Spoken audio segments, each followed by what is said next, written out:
The village of Nworie was shrouded in silence, the kind that clung to your skin like cold sweat. Tall baobab trees stood like sentinels around the huts, and the wind whispered secrets only the spirits could understand. That it was the night of the blood moon, a cursed time spoken of in hushed tones, when the heavens turned red and the gods reached into the world of men. The villagers huddled indoors, eyes fixed on the sky, dreading the cries that would soon echo across the fields. Tradition dictated that any child born under the blood moon be offered to the gods. The masked priests of Nworie, draped in crimson robes and carved wooden masks, came before dawn to take the offering. No one ever defied them. But this night, in a small thatched hut near the edge of the village, a woman named Ozioma labored through her pain, her screams muffled by her husband, Ifani's trembling hand. A child pushed its way into the world, just as the moon bled red. The baby's cries pierced the air like a warning. Ifani looked up at the crimson moon, then at his wife's eyes filled with fear. "They will come," he whispered. "We have to give him." "No," Ozioma said firmly, clutching the child to her chest. "Not this time. I will not lose another. Let the gods take me instead." Ifani hesitated. They had lost 2 children before, both born under the blood moon. Both taken, both never seen again. This one, a boy with a strange birthmark glowing faintly on his chest, felt different. They wrapped the child in leaves and ash to mask his scent.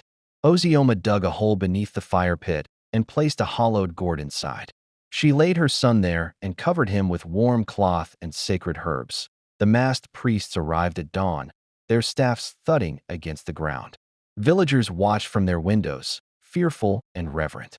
One of the priests raised a hand, sensing a presence. "There was a birth," the high priest's voice rumbled.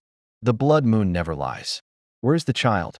Ozioma emerged, blood still on her dress, but her arms were empty. She fell to her knees. "I'm miscarried," she lied. "He was born dead. I buried him at the river's edge." The priests stared at her.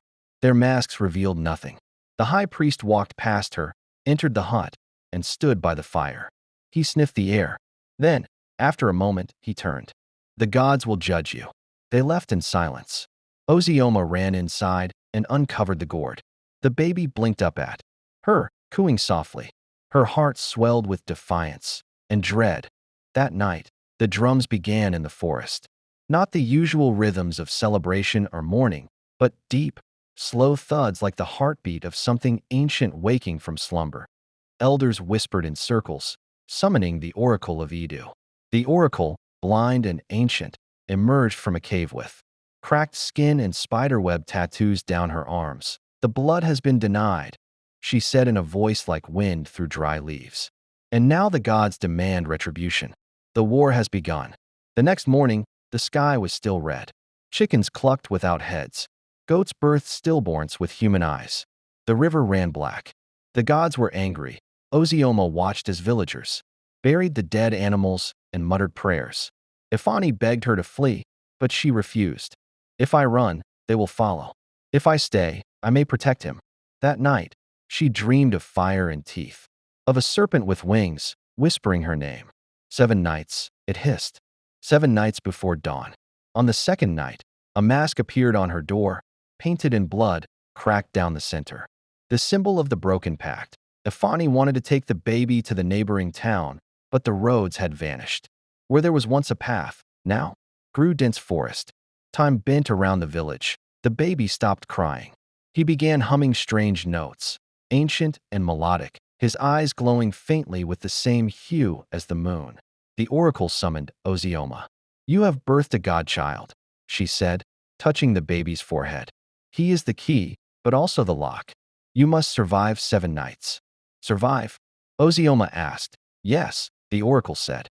"For each night, the gods will send a trial, blood for blood, spirit for spirit. If you reach dawn on the 7th, he will be free from their grasp. But if you fail, on the 3rd night," the wind screamed. Shadows moved against firelight, and something clawed at the walls of the hut.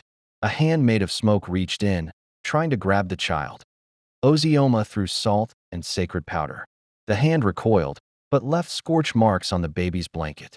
He giggled. That morning, Ifani could not wake. His body was cold, though no wound was found. The oracle shook her head. The gods have taken the father. Now it's only you. Ozioma wept, but buried him at sunrise, placing the baby's umbilical cord beneath the grave for protection. Then she smeared clay on her face and walked into the forest. She sought the Shrine of Echoes, a forbidden place where mortal mothers once bargained with the gods. The trees whispered her sins as she passed. The Shrine of Echoes stood at the heart of the forest, carved from obsidian stone and wrapped in vines that pulsed like veins. Statues of weeping women circled the shrine, their mouths open in eternal cries. Ozioma stepped into the shrine with her baby strapped to her back. A gust of wind slammed the door behind her, and a voice echoed through the chamber. "Why do you come, woman who broke the pact?" "I seek mercy," she said, falling to her knees. "Not for me, but for my son." The ground split open, revealing a stairway made of bones. Ozioma descended, whispering prayers with every step, until she stood before a throne of fire where the spirit of Muoka, the Watcher, Saturday Muoka, was neither man nor woman, draped in shifting forms and flickering tongues. "You beg for the life of a godling born under red sky," they said. "Why should we listen?" "Because I chose love over fear," Ozioma replied, trembling. "Because I refuse to be ruled by terror." Muoka raised a hand, and illusions of all the mothers who had lost their children appeared. Their sorrow pressed into Ozioma like a storm. "Then prove your love. Survive the next 4 nights." She was returned to the surface in a blink. The shrine vanished behind her, replaced by a field of thorns. She carried her son home, her arms bleeding from every step. On the 4th night, the village drums stopped. A red fog rolled in, and people disappeared in silence. Shadows danced in the village square, mimicking their victims with eerie perfection. One shadow crept into her hut, wearing a Fani's face. It extended its hand toward the baby. "Let me hold my son." Ozioma reached for her dagger and sliced through the figure's neck. It screamed with 1,000 mouths before vanishing into ash. The baby's eyes glowed brighter. By morning, the village was nearly empty. The oracle had collapsed beside her shrine, blood running from her ears. She whispered, "The gods are breaking through." The veil thins. On the 5th night, the stars vanished. The sky turned a deep violet, and the air buzzed with the sound of ancient wings. The gods descended not as beings, but as plagues, locusts, with human faces, fireflies that whispered names, wind that sang of death. Ozioma sealed her hut with salt, herbs, and the bones of her ancestors. Inside, she held the baby and sang. Her lullaby was soft, almost broken, but it carried the memory of her mother and her mother's mother, and all the mothers who had lost their children. The plague scratched at her hut, but the song kept them out. The gods shrieked in frustration, and one voice thundered above all. "You cannot protect him forever." By morning, Ozioma stepped outside to find the sun rising slightly. But the rays were cold, and the birds refused to sing. She buried her own fear in the earth beside a Fani's grave. That on the 6th night, the village elders came to her. Their faces were long and tired. "You must give him up," one said. "The gods demand balance." She held the baby close. "You had your chance to stand against them. You chose fear. I choose to fight." The elders left, and that night, the final mask appeared on her door, black, with a single red tear down its cheek. The trial of the womb. Ozioma's body seized with pain. The gods sent her visions of her unborn children, their cries echoing through her bones. She screamed and collapsed, but the baby placed a glowing hand on her forehead, and the pain dulled. A whisper echoed through the room. "Mother, do not fall." She looked at him, and for the first time, he spoke, not with his mouth, but with her mind. "One more night, then dawn will come." On the 7th night, the entire village was asleep. Not peacefully, but cursed. Only Ozioma walked beneath the moonlight, now fully red and cracked like dried blood. The path of fire opened from her hut to the sacred hill. She followed it, baby on her back, carrying a Fani's spirit staff and a bowl of her own blood. Atop the hill, the gods stood waiting. Giants of shadow, flame, and bone. Their voices shook the stars. "You dare defy us, mortal?" "I do," she said, raising the bowl. "I offer you not my child, but myself." The gods laughed. We do not want you. We want what lies within him. The rebirth of Muoka. He is ours. She threw the blood into the sky. The wind shifted.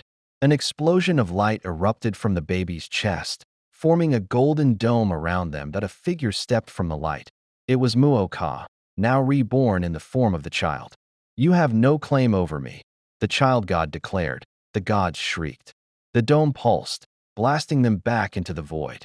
One by one, they were pulled into the crack of dawn. As the first true sunlight touched the village, the blood moon faded. Ozioma fell to her knees, exhausted.